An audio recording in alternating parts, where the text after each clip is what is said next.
This is one of those videos where I wish I was a better videographer / producer, and or I had someone to help me by holding the camera while I did the actual work. I just don't really know how to do this particular video by holding the camera and doing the work at the same time. So I already did it, and I just want to review what I've done. I got this kit on eBay, and I will be posting the wording that you can use in eBay to search for this kit. I got it from a place in Chino, California. It arrived very quickly, and I was really happy with the contents. All of the stuff inside was used. This is what's left over. Some extra fuel line, 2 extra primer bulbs, an extra filter, an extra air filter, and an extra grommet. The air cleaner fit perfectly. This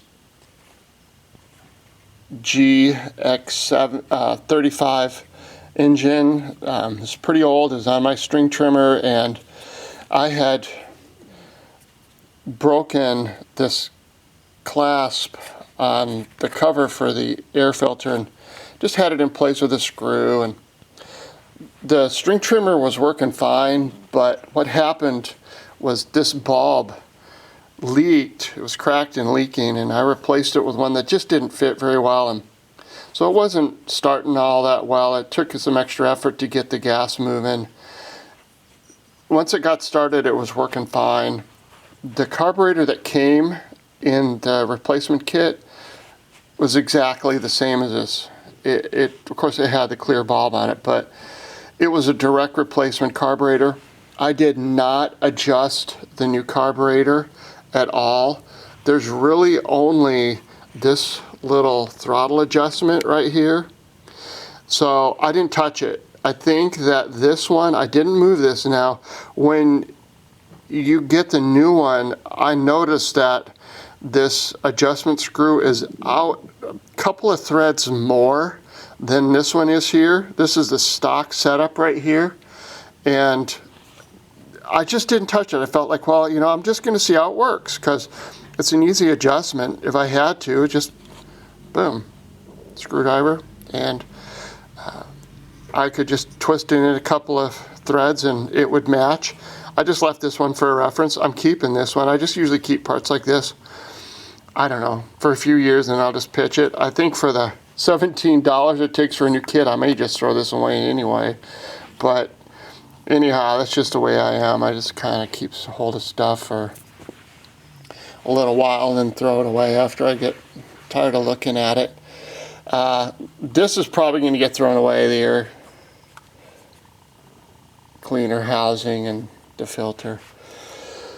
The spark plug, when you get the new one, you'll see that the central electrode is longer. It doesn't look like it's gonna be exactly the same as far as the gap on the spark plug, but again, I just felt like, well, I'm going to give it a try and see how it goes. And I didn't touch it.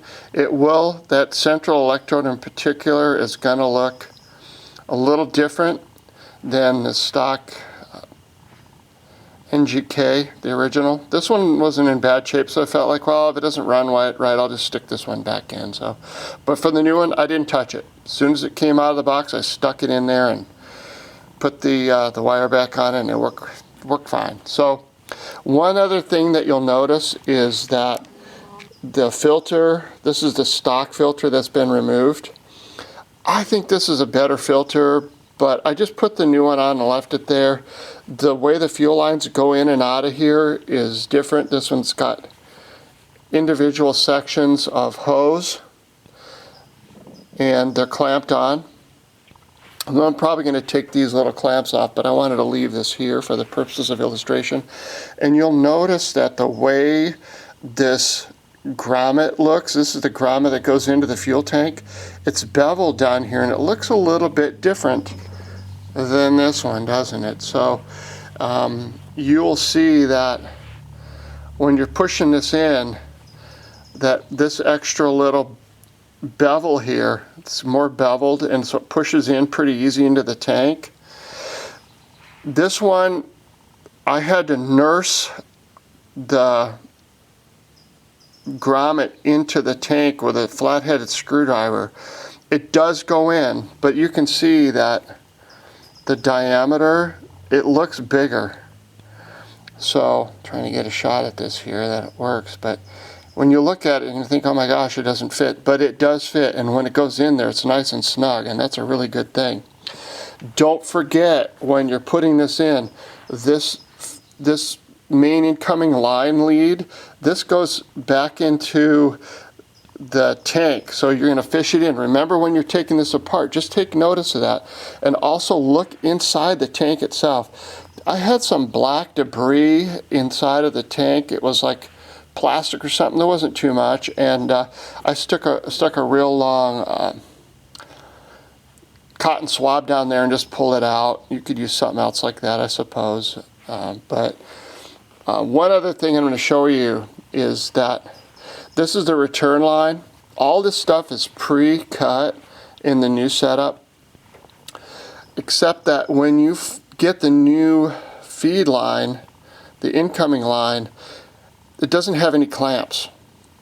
This return line right here, when you stick it on the new carburetor, on this part of the new carburetor, it doesn't want to come off. So make sure that you put your main feeder line in first, and then you position this one second, because once that new line goes on to this connection here, this little ferrule here at the end, that's going to keep that from coming off, which is a good thing, but man, if you don't do it right, it's going to be tight. Also, there's some, and I'm going to show you this on the engine, there's some extra protection here. There's a little clip that holds the fuel lines in place, and this sort of helps insulate the fuel line from the engine heat and also from being damaged by that clip. So I couldn't recover this, and I'll show you that in the engine what I did, but this is so brittle, it's just petrified, that there was no way I could get that off and put that on the new line as much as I wanted to. So I'll show you what I did with that, but just be aware that there was clamps here and here.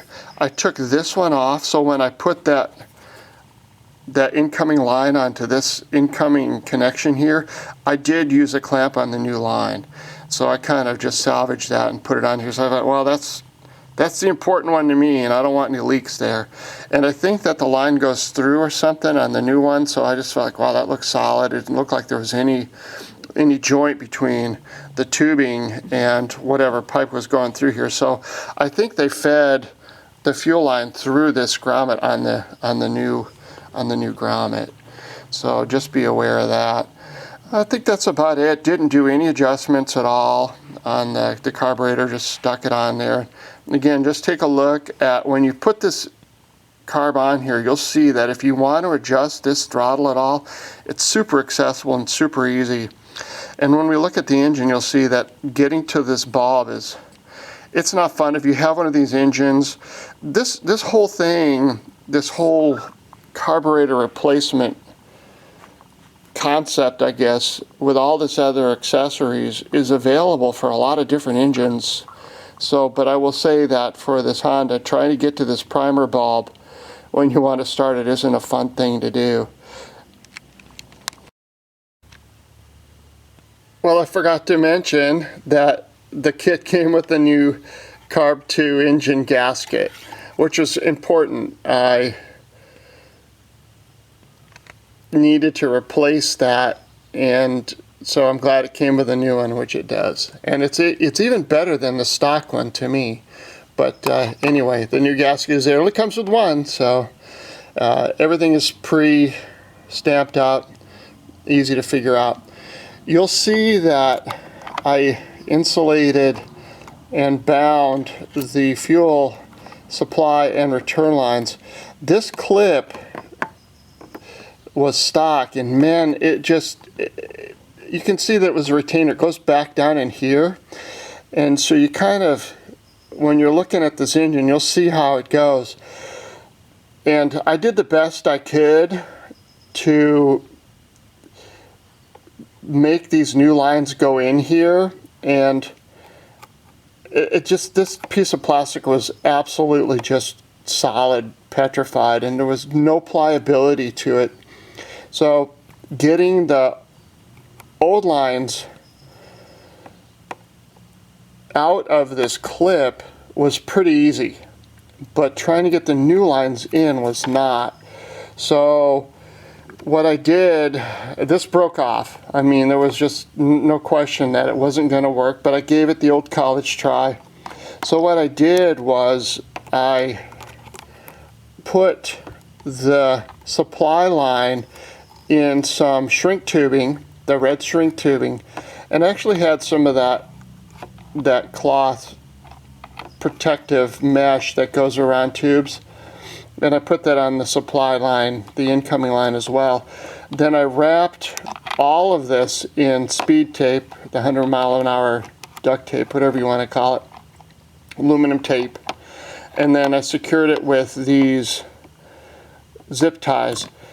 And I did that primarily to keep these protected.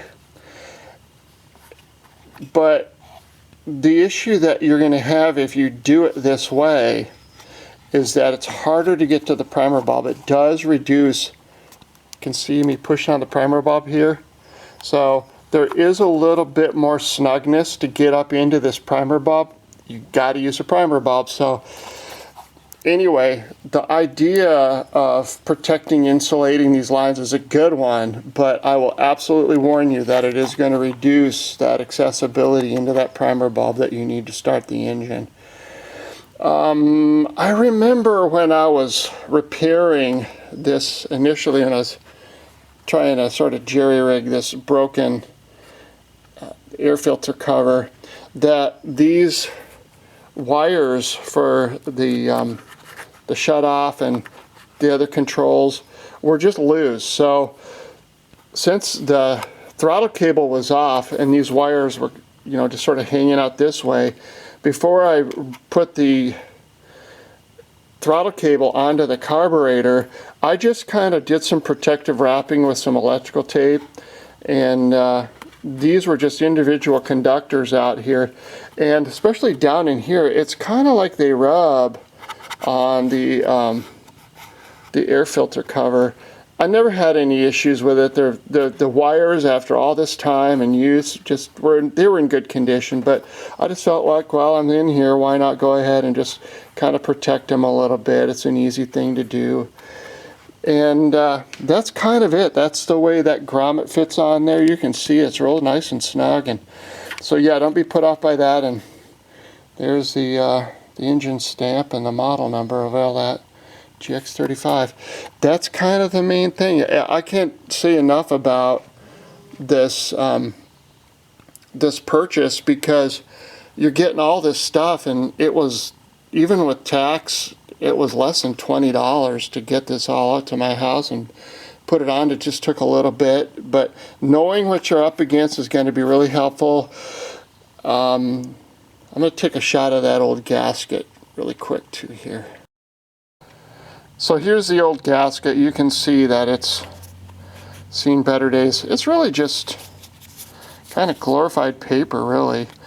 Anyway, the new one, when the new one got here, I thought, wow, it's better than the original. So it's still just glorified paper, but it is nice, and it's obvious that you have to replace that. So it does come with one.